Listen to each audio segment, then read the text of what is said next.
एक किसान बहुत परेशान था। उसे अपने खेतों को सींचने के लिए पानी की ज़रूरत थी। इसीलिए वह कई दिनों से अपनी ज़मीन के आसपास किसी कुएं की तलाश कर रहा था। इसी तलाश में वह घूम ही रहा था कि अचानक उसे एक कुआं दिखा। यह कुआं उसके खेतों से बहुत नज़दीक था, इसीलिए किसान बहुत खुश हुआ। उसने सोचा कि अब उसकी परेशानी खत्म हो गई। यह सोचकर वह खुशी खुशी घर चला गया। अगले दिन वह पानी लेने कुएं पर पहुंचा। जैसे ही उसने कुएं के नज़दीक रखी बाल्टी कुएं में डाली, वहां एक आदमी आ धमका। वह किसान से बोला, यह कुआं मेरा है, तुम इससे पानी नहीं ले सकते। अगर तुम इस कुएं से पानी लेना चाहते हो तो तुम्हें इस कुएं को खरीदना होगा। यह बात सुनकर किसान कुछ देर रुका और फिर मन ही मन सोचने लगा कि अगर मैं इस कुएं को खरीद लूं तो मुझे कभी पानी की कमी नहीं होगी और न ही मुझे पानी के लिए इधर उधर भटकना पड़ेगा। फिर क्या था, दोनों के बीच एक रकम तय हुई। किसान के पास उतने पैसे तो थे नहीं, लेकिन वह यह मौका छोड़ना नहीं चाहता था।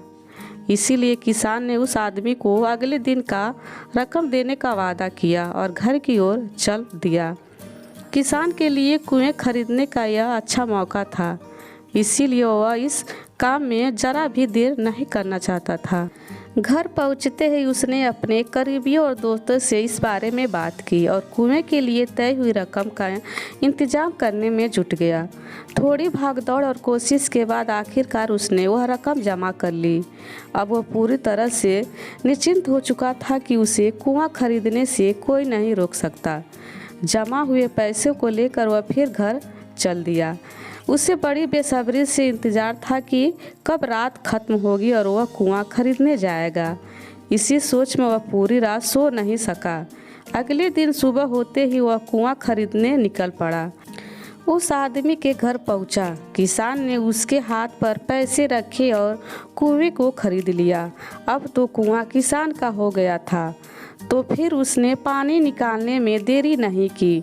जैसे ही किसान ने कुएं से पानी निकालने के लिए बाल्टी उठाई, उस आदमी ने फिर बोला, ठहरो, तुम इस कुएं से पानी नहीं निकाल सकते हो।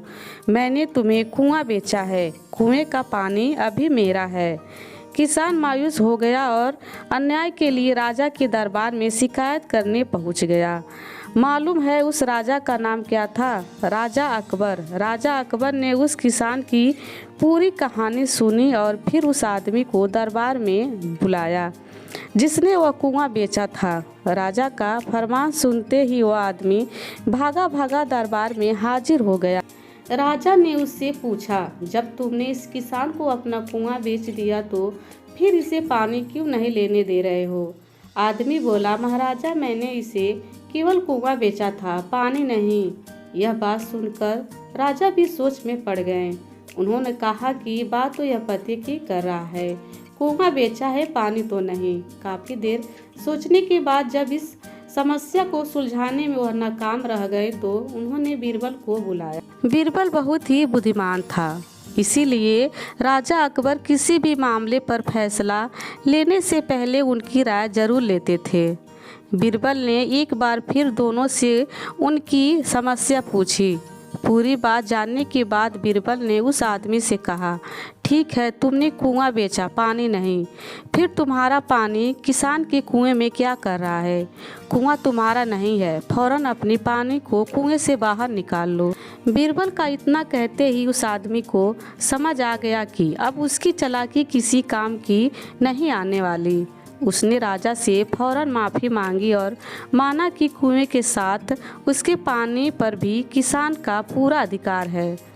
यह देखकर राजा अकबर ने बीरबल की बुद्धिमानी की तारीफ की और कुआं बेचने वाले आदमी पर धोखेबाजी के लिए जुर्माना लगाया। सीख, अपने आप को दूसरे से अधिक चालाक नहीं समझना चाहिए, साथ ही धोखा देने की आदत से भी दूर रहना चाहिए, क्योंकि कोई ऐसा भी हो सकता है जो आपसे भी अधिक बुद्धि और इस्तेमाल करना जानता हो। ऐसे में आपका धोखा पकड़ा जाए और आपको अपने किए का भुगतान करना होगा, जैसे इस कहानी के अंत में कुआं बेचने वाले आदमी को करना पड़ा। दोस्तों, ये कहानी आपको कैसी लगी हमें कमेंट करके ज़रूर बताइए, और हमारे चैनल पर पहली बार हैं तो हमारे चैनल को सब्सक्राइब कर लीजिए। मिलते हैं अगले वीडियो में, तब तक के लिए take care and bye bye. खुदा हाफिज।